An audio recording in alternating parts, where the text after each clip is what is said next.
सूरज अभी पूरी तरह से निकला भी नहीं था कि मेरी आंखों में एक नई चमक थी। आज का दिन मेरी पूरी जिंदगी बदल सकता था। मैंने अपनी पुरानी अलमारी में से अपनी सबसे अच्छी सफ़ेद शर्ट निकाली, जिसे मैंने खास मौक़ों के लिए बचा कर रखा था। अखबार का वह पन्ना मेरे सामने मेज पर पड़ा था, जिसमें शहर की सबसे बड़ी कंपनी में मैनेजर की पोस्ट का विज्ञापन छपा था।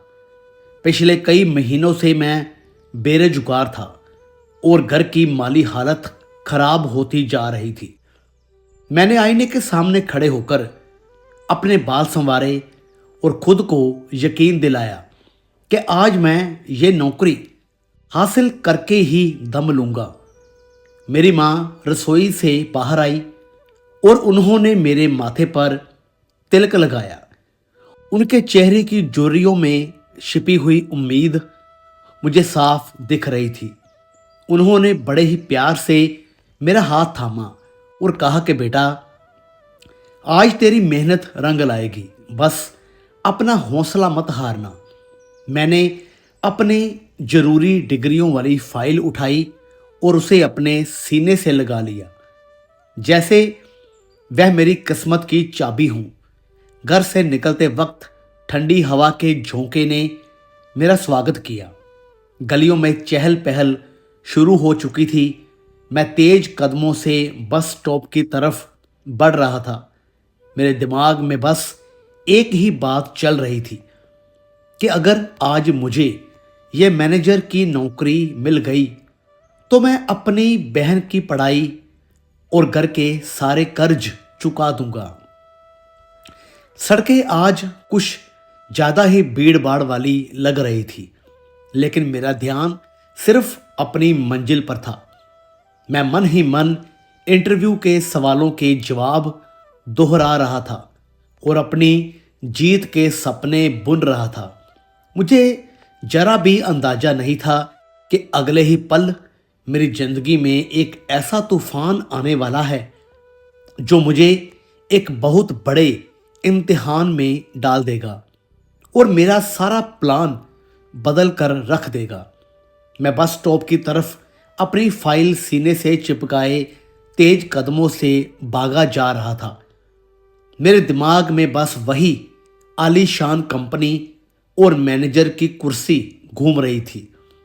अचानक कान फाड़ देने वाली एक चीख सुनाई दी और उसके तुरंत बाद टायरों के घिसटने की एक बहुत भयानक आवाज आई, जिसे सुनकर मेरा दिल दहल गया। मैंने अपनी गर्दन घुमाकर पीछे देखा तो एक काली तेज रफ्तार कार ने एक कमजोर और बूढ़े आदमी को हवा में उछाल दिया था। वह बुजुर्ग सड़क के बीचों बीच जाकर गिरे और उनके सिर से खून की धार बहने लगी। सड़क पर सन्नाटा छा गया, लेकिन अगले ही पल तमाशबीन भीड़ वहां जमा होने लगी। मैं ठिठक कर वहीं रुक गया। मेरा गला सूख रहा था। मैंने घड़ी की तरफ देखा। इंटरव्यू शुरू होने में अब बहुत ही कम समय बचा था। अगर मैं अब भागा तो शायद वक्त पर पहुंच जाता, लेकिन मेरी नजरें उस बूढ़े आदमी पर जमी थी, जो कि बेबसी में अपना हाथ हवा में लहरा रहे थे और मदद की गुहार लगा रहे थे। उनके सफ़ेद कुर्ते पर लाल खून के धब्बे गहरे होते जा रहे थे। वह नज़ारा इतना डरावना था कि मेरी रूह कांप उठी थी। लेकिन सबसे ज़्यादा शर्मनाक बात यह थी कि वहाँ खड़े दर्जनों लोग अपनी जेबों से मोबाइल निकाल रहे थे। कोई उस मरते हुए इंसान की तड़प को कैमरे में कैद कर रहा था। भीड़ में से किसी ने भी आगे बढ़कर उस बुजुर्ग का हाथ थामने की हिम्मत नहीं की। हर कोई बस दूर से ही तमाशा देख रहा था और बातें बना रहा था कि गाड़ी वाला बहुत अमीर होगा या पुलिस का चक्कर कौन पालेगा। मेरे पास सिर्फ दो रास्ते थे, या तो मैं अपनी बरसों की मेहनत और उस सुनहरे भविष्य की तरफ भाग जाऊं, जिसका सपना मैंने अपनी माँ की आंखों में देखा था, या फिर इस अजनबी और मरते हुए इंसान की जान बचाऊं, जिसकी उम्मीद की आखिरी किरण शायद मैं ही था। उस वक्त सड़क पर पसरी वो खामोशी और लोगों की संवेदनहीनता मुझे अंदर तक झकझोर रही थी। मेरा शरीर पसीने से तरबतर था और मेरे हाथ कांप रहे थे, क्योंकि मुझे पता था कि मेरा एक फैसला मेरी पूरी जिंदगी की दिशा बदल सकता था।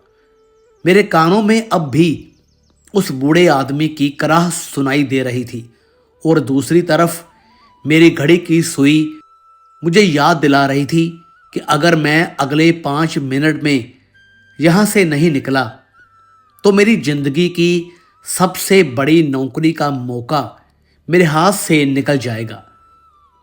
मैं बीच सड़क पर जड़ बनकर खड़ा था और मेरे सामने दो अलग अलग दुनिया थी। एक तरफ मेरा करियर, मेरी माँ के सपने और घर की गरीबी थी, जिसे मिटाने के लिए मैंने बरसों मेहनत की थी, और दूसरी तरफ वह बेबस इंसान था जिसकी सांसें धीरे धीरे उखड़ रही थी। मैंने देखा कि भीड़ में खड़े लोग अपनी सेल्फी ले रहे थे और उस खून से लथपथ मंजर को अपने सोशल मीडिया पर डालने की होड़ में लगे थे। किसी के चेहरे पर भी उस मरते हुए इंसान के लिए कोई भी दर्द नहीं था, बल्कि सब बस एक तमाशा देख रहे थे। मेरा दिल जोर जोर से धड़क रहा था और मुझे अपनी सफ़ेद शर्ट की चमक याद आ रही थी, जो अब शायद कुछ ही पलों में खून से रंगने वाली थी। मैंने अपनी फाइल को कसकर पकड़ा और एक पल के लिए अपनी बंद आंखों से अपनी माँ का मुस्कुराता हुआ चेहरा देखा, जो कह रही थी कि बेटा, आज जीत कर जरूर आना।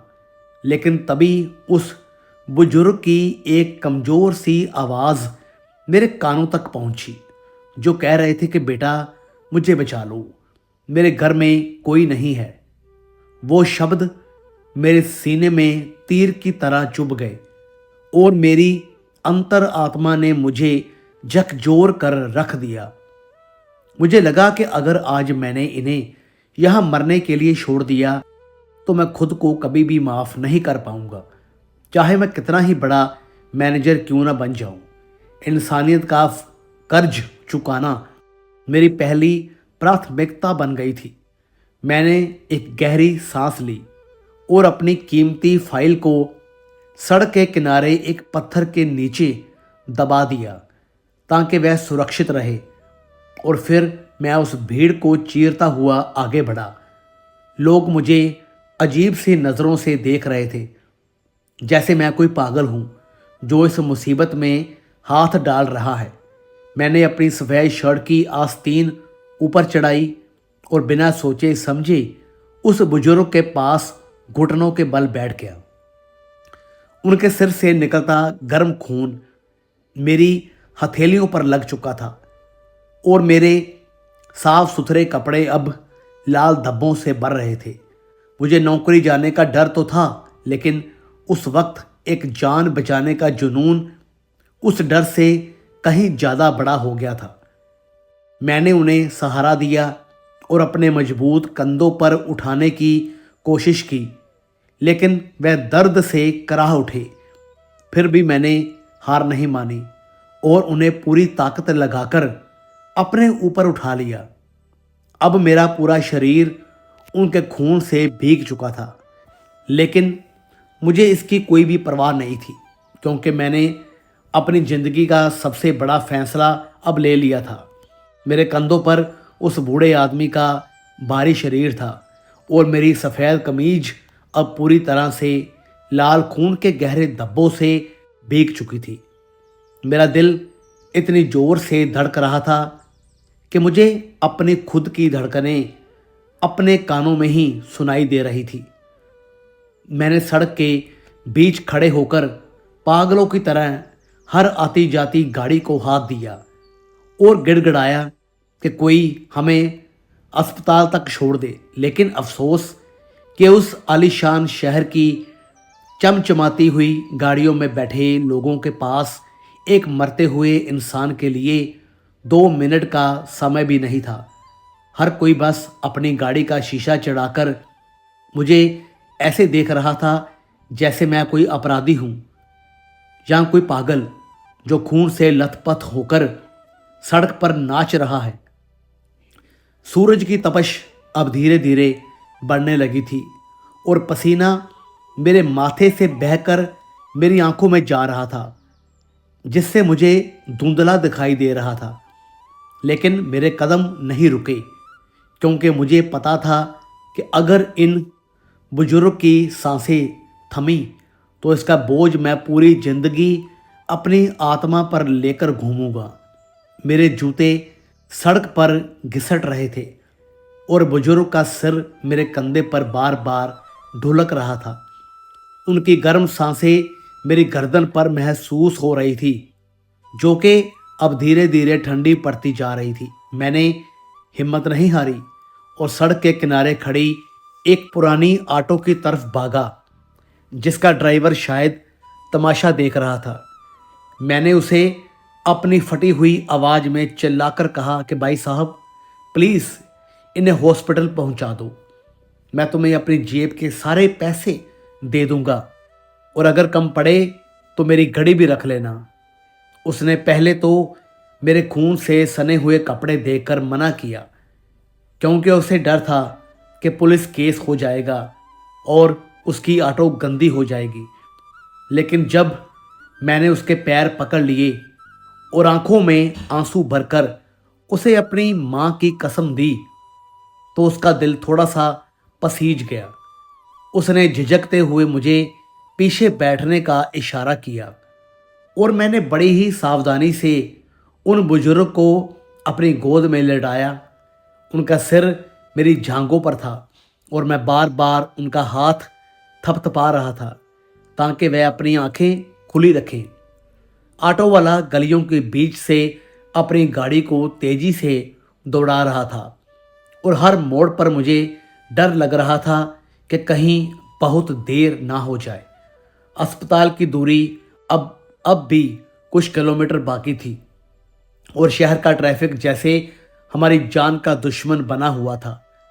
मैंने खिड़की से बाहर देखा तो वही बड़ी कंपनी की बिल्डिंग नज़र आई जहां मेरा इंटरव्यू चल रहा था। उस वक्त घड़ी में ठीक वही समय हो रहा था जब मुझे मैनेजर की कुर्सी के सामने बैठकर अपने करियर की सबसे बड़ी बात करनी थी। एक पल के लिए मेरे मन में कसक उठी कि मेरी बरसों की पढ़ाई और रातों की नींद अब एक बेकार कागज़ के टुकड़े की तरह उड़ रही है। लेकिन जब मैंने नीचे देखा और उन बुजुर्ग की कांपती हुई उंगलियों ने मेरी कमीज को कसकर पकड़ा, तो मुझे एहसास हुआ कि आज मैं कोई मामूली इंटरव्यू नहीं, बल्कि ऊपर वाले का भेजा हुआ सबसे बड़ा इम्तिहान दे रहा हूँ। और उस वक्त मुझे अपने खून से सने कपड़ों पर गर्व होने लगा था।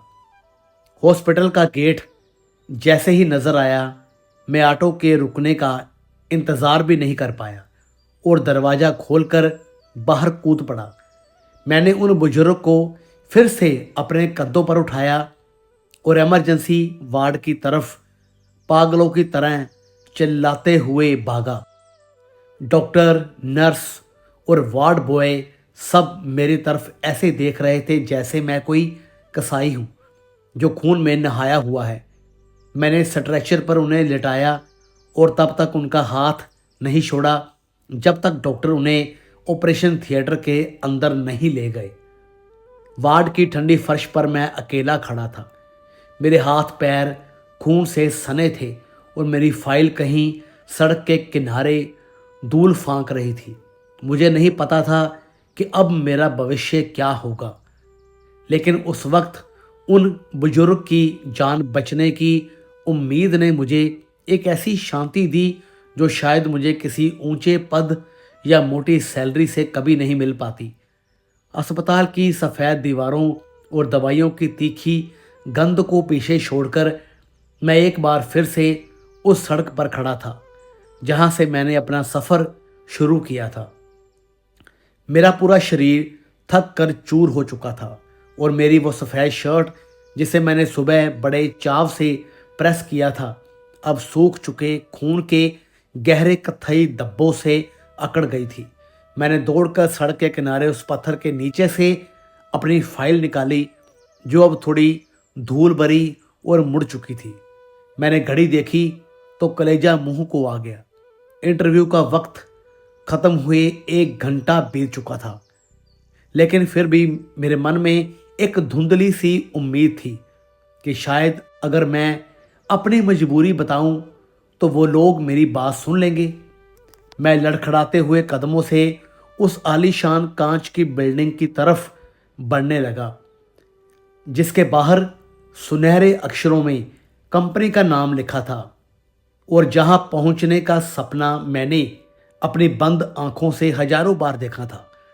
जैसे ही मैं कंपनी के मुख्य द्वार के करीब पहुंचा, वहां खड़े लंबे चौड़े गार्ड ने अपनी काली लाठी तान दी और मुझे घृणा भरी नज़रों से ऊपर से नीचे तक देखा। उसे लगा कि शायद मैं कोई पागल या सड़क शाप गुंडा हूं जो कि अंदर घुसने की कोशिश कर रहा है। मैंने उसे अपनी फाइल दिखाई और बड़े अदब से कहा कि भाई साहब, मेरा आज यहाँ मैनेजर की पोस्ट के लिए इंटरव्यू था। रास्ते में एक एक्सीडेंट हो गया था जिसकी वजह से मुझे देर हो गई और ये खून भी उसी बुजुर्ग का है जिसे मैंने अस्पताल पहुंचाया है। लेकिन मेरी बात सुनते ही वह गार्ड जोर से ठहाका मारकर हंसा और उसने अपनी बारी आवाज़ में मुझसे कहा कि शक्ल देखी है अपनी आईने में? यहाँ बड़े बड़े साहब सूट बूट पहन कर आते हैं और तू यहाँ खून खून में लथपथ होकर नाटक कर रहा है। चल निकल यहाँ से, वरना लाठियों से तेरी हड्डी पसली एक कर दूंगा। गार्ड की वो बातें मेरे सीने में एक खंजर की तरह चुभ रही थी। मैंने फिर से मिन्नतें की और उसके हाथ जोड़कर कहा कि कम से कम मुझे एक बार अंदर जाने दो, मुझे HR मैनेजर से मिलने दो। वो मेरी काबिलियत देखेंगे तो खुद समझ जाएंगे। लेकिन उस गार्ड का दिल पत्थर का था। उसने मेरा हाथ झटक दिया और मुझे इतना जोर का धक्का दिया कि मैं सड़क पर जा गिरा। मेरी फाइल हाथ से छूटकर कीचड़ में जा गिरी और मेरे हाथ की हथेलियां छिल गई। आसपास से गुजरने वाले लोग मुझे देखकर हंस रहे थे और कुछ लोग तो ताने दे रहे थे कि आजकल भिखारी भी मैनेजर बनने का ख्वाब देखते हैं। मेरा स्वाभिमान पूरी तरह से अब टूट चुका था और मुझे अपनी गरीबी पर आज पहली बार इतना गुस्सा आ रहा था कि मैंने एक जान बचाने की कीमत अपना पूरा भविष्य दांव पर लगाकर चुकाई थी। मैं ज़मीन पर पड़ा हुआ अपनी मुड़ी हुई डिग्रियां बटोर रहा था और मेरी आंखों से बेबसी के आंसू टपक कर उस खून से सनी हुई शर्ट पर गिर रहे थे। गार्ड ने एक बार फिर पास आकर मुझे लात मारने की धमकी दी और चिल्लाया कि अगर 2 मिनट में यहाँ से गायब नहीं हुआ तो पुलिस को बुलाकर तुझे हवालात में डलवा दूंगा। मैंने अपनी फाइल को सीने से लगाया और भारी मन से वहाँ से वापस मुड़ने ही वाला था कि तभी सड़क पर एक सन्नाटा छा गया। दूर से टायरों के रगड़ने की आवाज़ आई और एक बहुत ही लंबी काली चमचमाती हुई मर्सिडीज गाड़ी सीधे कंपनी के गेट के सामने आकर रुकी। उस गाड़ी को देखते ही वह बदतमीज गार्ड अचानक भीगी बिल्ली बन गया और अपनी टोपी सीधी करके सीधा खड़ा हो गया। मुझे लगा कि शायद अब मेरी बेइज्जती का अगला दौर शुरू होने वाला है और कोई बहुत बड़ा साहब मुझे यहाँ से धक्के मारकर हटवा देगा। लेकिन मुझे क्या पता था कि ऊपर वाले ने मेरे लिए कुछ और ही लिख रखा था। सड़क पर छाई वह खामोशी इतनी गहरी थी कि उस काली मर्सिडीज के इंजन की धीमी आवाज़ भी साफ सुनाई दे रही थी। गाड़ी के रुकते ही गार्ड की पूरी अकड़ गायब हो चुकी थी और वह ऐसे झुक कर खड़ा था जैसे कोई गुलाम हो। तभी गाड़ी का पिछला दरवाज़ा खुला और उसमें से एक बहुत ही प्रभावशाली और सुंदर लड़की बाहर निकली, जिसने काले रंग का फॉर्मल सूट पहना हुआ था। उसकी आंखों पर महंगे चश्मे थे और उसके चलने के अंदाज में एक अजीब सी ताकत और आत्मविश्वास था। वह इस कंपनी की एमडी और उस शहर के सबसे अमीर आदमी की इकलौती बेटी थी। और उसके पीछे ही गाड़ी के दूसरे दरवाजे से एक अधेड़ उम्र का आदमी बाहर निकला, जिसके चेहरे पर घबराहट और चिंता के गहरे निशान थे। वह आदमी उस कंपनी का असली मालिक था, जिसके एक इशारे पर शहर की किस्मत बदल जाती थी। लड़की की नज़र सबसे पहले जमीन पर गिरे मुझ पर पड़ी और फिर उसकी नज़रें मेरी उस खून से सनी हुई कमीज पर जाकर टिक गई। उसके चेहरे पर हैरानी के भाव थे और वह समझ नहीं पा रही थी कि इस आलीशान ऑफिस के सामने कोई शख्स इस हालत में क्यों पड़ा है।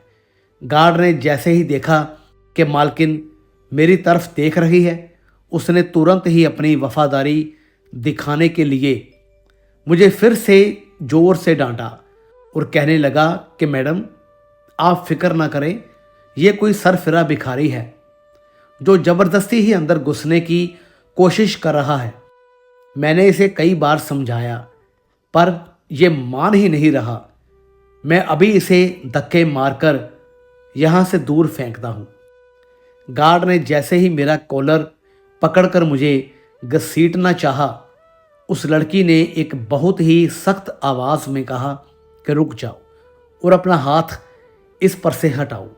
उसकी आवाज़ में इतनी कड़क थी कि गार्ड के हाथ कांपने लगे और वह तुरंत पीछे हट गया। वह लड़की धीरे धीरे चलकर मेरे करीब आई और उसने नीचे झुककर कीचड़ में सनी मेरी फाइल की तरफ देखा। फिर उसने अपनी खूबसूरत आंखों से मेरी आंखों में झांका और बड़े ही धीमे स्वर में पूछा कि तुम कौन हो और तुम्हारी ये हालत किसने की है? क्या तुम यहाँ नौकरी के लिए आए थे? मैंने कांपती हुई आवाज़ में अपना नाम बताया और अपनी फटी हुई फाइल उसकी तरफ बढ़ा दी। मैंने उसे सच बताने की कोशिश की कि कैसे मैंने सुबह एक बुजुर्ग का एक्सीडेंट देखा और कैसे अस्पताल पहुंचाने के चक्कर में मेरा सब कुछ बर्बाद हो गया। वह लड़की मेरी बात बड़े ही गौर से सुन रही थी और उसकी नज़रें बार बार मेरी शर्ट पर जमे उस सूखे हुए खून के धब्बों को देख रही थी। उसे शायद यकीन नहीं हो रहा था कि आज के इस मतलबी दौर में भी कोई इंसान अपनी पूरी जिंदगी का सबसे बड़ा मौका किसी अजनबी की जान बचाने के लिए छोड़ सकता है। तभी उसके पिता, जो अब तक फ़ोन पर किसी से बात कर रहे थे, दौड़ते हुए हमारी तरफ आए। उनके हाथ में फ़ोन था और उनके चेहरे का रंग उड़ा हुआ था। उन्होंने अपनी बेटी का हाथ पकड़ा और चिल्लाकर कहा कि बेटी, अभी अभी अस्पताल से फ़ोन आया है, पिताजी की जान बच गई है। डॉक्टर कह रहे थे कि अगर वह लड़का उन्हें 1 मिनट भी देर से लाता तो पिताजी हमें छोड़कर चले जाते।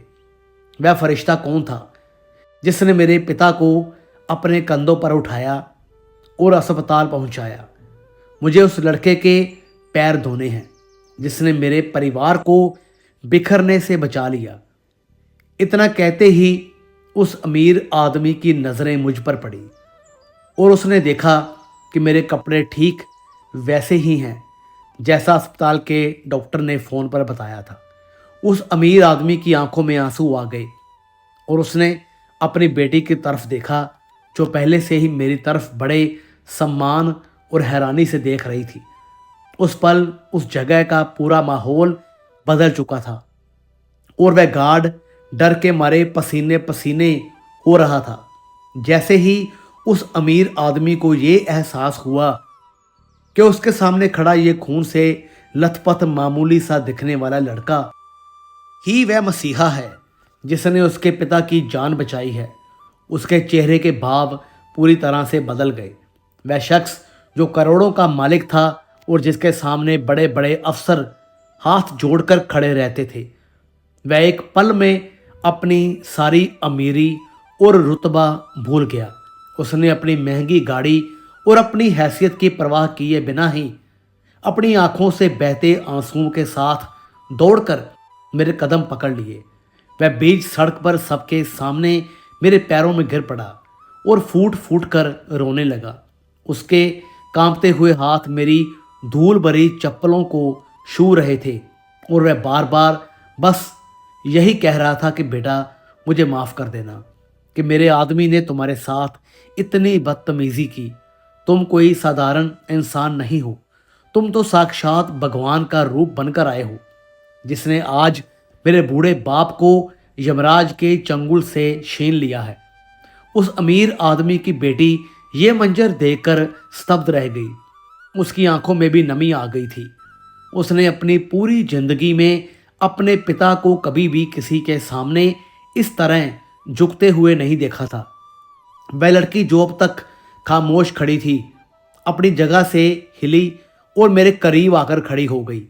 उसने बड़े ही प्यार और सम्मान से अपना रेशमी रुमाल निकाला और मेरे चेहरे पर जमी हुई धूल और पसीने को पोंछने लगी। उसका स्पर्श इतना कोमल था कि मुझे अपनी सारी थकान और अपमान का दर्द गायब होता हुआ महसूस हुआ। उसने अपने पिता को सहारा देकर खड़ा किया और फिर मेरी तरफ देखकर मुस्कुराई। उस मुस्कुराहट में एक अजीब सा सुकून और गर्व था, जैसे वह कह रही हो कि दुनिया में आज भी इंसानियत जिंदा है। आसपास खड़ी भीड़ जो अब तक मेरा तमाशा देख रही थी, वह अब शर्म से अपनी नजरें झुकाए खड़ी थी और वह गार्ड तो जैसे जमीन में धंस जाना चाहता था। उसके चेहरे पर मौत जैसी हवाइयां उड़ रही थी, क्योंकि उसने जिस इंसान को भिखारी समझकर धक्का दिया था, आज वही इंसान उसके मालिक का भगवान बन चुका था। अमीर आदमी ने मेरे दोनों हाथ अपने हाथों में थाम लिए और कहने लगा कि बेटा, अस्पताल से डॉक्टरों ने मुझे फ़ोन पर बताया कि कैसे तुम एक घायल इंसान को अपने कंधों पर उठाकर अस्पताल के गलियारे में पागलों की तरह दौड़ रहे थे। उन्होंने कहा कि अगर तुम अपनी सफ़ेद शर्ट और अपने इंटरव्यू की परवाह करते तो आज मेरे पिता का शव मेरे घर पहुंचता। तुमने आज जो निस्वार्थ भाव दिखाया है उसकी कोई भी कीमत नहीं चुकाई जा सकती। मेरा सारा धन और मेरी यह पूरी कंपनी तुम्हारी इस नेक काम के सामने बहुत छोटी है। वह आदमी अपनी जेब से चेकबुक निकालने लगा, लेकिन तभी उसकी बेटी ने उसका हाथ पकड़ लिया और बड़े ही सलीके से कहा कि पापा, इन जैसे ऊंचे चरित्र वाले इंसान को पैसों से तोड़ना उनका अपमान होगा। इन्हें वह मिलना चाहिए जिसके ये असली हकदार हैं और जिसकी तलाश में ये आज सुबह अपने घर से निकले थे। उस लड़की ने मेरी फाइल जो कीचड़ में सनी हुई थी उसे अपने हाथों में लिया और बड़े ही सम्मान से उसे अपने सीने से लगा लिया। उसने सबकी तरफ देखा और फिर ऊंची आवाज में कहा कि जिस इंसान ने अपनी पूरी जिंदगी का करियर दांव पर लगाकर एक अनजान बुजुर्ग की जान बचाई है, वह इंसान किसी भी कंपनी के लिए सबसे बड़ी संपत्ति है। उसने अपने पिता की आंखों में आंखें डालकर इशारा किया और उसके पिता समझ गए कि उनकी बेटी क्या कहना चाहती है। उस वक्त उस गेट के पास खड़ा हर एक इंसान ये समझ चुका था कि आज यहाँ कोई इंटरव्यू नहीं बल्कि एक इंसानियत का फैसला हो रहा है। और कुदरत ने मेरे लिए वो दरवाज़ा खोल दिया था जिसकी चाबी शायद किसी भी डिग्री में नहीं बल्कि मेरे उस एक नेक फैसले में छिपी थी जो मैंने उस सड़क के मोड़ पर लिया था। उस अमीर आदमी ने अपनी नम आंखों को अपने रुमाल से पोंछा और फिर उसने एक बहुत गहरी सांस लेकर पूरी कंपनी के स्टाफ की तरफ देखा, जो अब तक बालकनी और खिड़कियों से ये सारा मंजर देख रहे थे। उसने मेरा हाथ इतनी मजबूती से पकड़ा था जैसे वह मुझे फिर से कहीं खोने नहीं देना चाहता था। उसने ऊंची और कड़क आवाज में कहा कि आज इस कंपनी को उसका नया जनरल मैनेजर मिल गया है और वह कोई और नहीं बल्कि यही नौजवान है जिसने आज मुझे जिंदगी का सबसे बड़ा सबक सिखाया है कि इंसानियत से बड़ा कोई ओहदा नहीं होता। उसने गार्ड की तरफ इशारा किया जो डर के मारे थर थर कांप रहा था और चिल्लाकर कहा कि तुम जैसे संवेदनहीन लोगों की इस कंपनी में कोई भी जगह नहीं है। जिसने एक नेक इंसान का अपमान किया उसे सजा मिलनी ही चाहिए।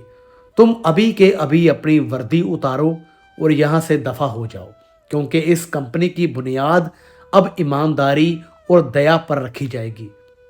उस खूबसूरत लड़की ने आगे बढ़कर मेरा हाथ थामा और बड़े ही शालीन अंदाज में मुझे कंपनी के अंदर ले जाने लगी। उसने मेरी फटी हुई फाइल को अपने हाथों में ही रखा और मुस्कुराते हुए कहा कि आज से तुम्हें अपनी डिग्रियां दिखाने की जरूरत नहीं है, क्योंकि तुमने सड़क पर जो इम्तिहान पास किया है वह दुनिया की किसी भी यूनिवर्सिटी की डिग्री से कहीं ज़्यादा बड़ा और कीमती है। जैसे ही मैंने उस आलीशान ऑफिस के अंदर कदम रखा, सारा स्टाफ अपनी कुर्सियों से खड़ा हो गया और तालियों की गड़गड़ाहट से पूरा हॉल गूंज उठा। वह वही जगह थी जहां पहुंचने के लिए मैं सुबह से तरस रहा था और गार्ड ने मुझे धक्के मारकर बाहर निकाला था, लेकिन अब मैं वहां का सबसे बड़ा अधिकारी बनकर दाखिल हो रहा था। वह लड़की मुझे सीधे ही अपने कैबिन में ले गई और उसने अपनी कुर्सी के ठीक सामने वाली बड़ी मैनेजर की कुर्सी की तरफ इशारा किया और कहा कि यह जगह सिर्फ तुम्हारी है। उसने तुरंत अपने सेक्रेटरी को आदेश दिया कि मेरे लिए शहर के सबसे महंगे शोरूम से नए कपड़े मंगवाए जाए और मेरे हाथ की चोट पर मरहम लगाने के लिए डॉक्टर को बुलाया जाए। उसने बड़े ही प्यार से मुझे कॉफ़ी पिलाई और मेरी आंखों में देखकर कहा कि तुम जैसे इंसान का हमारी कंपनी में होना हमारे लिए गर्व की बात है। उसने उसी वक्त मेरे नियुक्ति पत्र पर साइन किए और मुझे वह सैलरी ऑफर की जिसकी मैंने अपने सपनों में भी कल्पना नहीं की थी। मुझे अपनी आंखों पर यकीन नहीं हो रहा था कि सुबह जो लड़का बस के किराए के लिए पैसे बचा रहा था वह अब एक बड़ी गाड़ी और आलीशान कैबिन का मालिक बन चुका था। मेरी आंखों से खुशी के आंसू बहने लगे और मुझे अपनी माँ का वह चेहरा याद आया जो सुबह मेरी कामयाबी की दुआ कर रही थी। ऊपर वाले ने मेरी दुआ सुन ली थी, लेकिन उसका रास्ता मेरी इंसानियत से होकर गुजरा था। शाम को जब मैं उस कंपनी की सबसे महंगी गाड़ी में बैठकर अपने घर की तंग गलियों में पहुंचा तो पूरा मोहल्ला मुझे देखकर दंग रह गया। मैंने अपनी माँ के चरणों में अपना सिर झुकाया और उन्हें सारी कहानी सुनाई। माँ ने मुझे गले से लगा लिया और रोते हुए कहा कि बेटा, मैंने हमेशा कहा था कि दूसरों की मदद करने वालों का हाथ भगवान कभी भी नहीं छोड़ता। आज मुझे अपनी परवरिश पर गर्व है। उस रात जब मैं सोने के लिए लेटा तो मुझे वह मैनेजर की कुर्सी या वह मोटी सैलरी याद नहीं आ रही थी, बल्कि मुझे उस बूढ़े आदमी की वह मुस्कुराती हुई आंखें याद आ रही थी जो अस्पताल के बेड पर मुझे दुआएं दे रही थी। मुझे समझ आ गया कि जिंदगी में सबसे बड़ी दौलत पैसा नहीं बल्कि वह सुकून है जो किसी की जान बचाकर मिलता है। और मेरी इस एक नेक सोच ने मेरी पूरी दुनिया ही बदल दी थी। तो दोस्तों, कैसी लगी आपको ये कहानी? वीडियो अच्छी लगी हो तो लाइक करें, शेयर करें, चैनल को सब्सक्राइब ज़रूर करें। तो मिलेंगे फिर से एक और नई दिलचस्प कहानी के साथ। तब तक के लिए गुड बाय।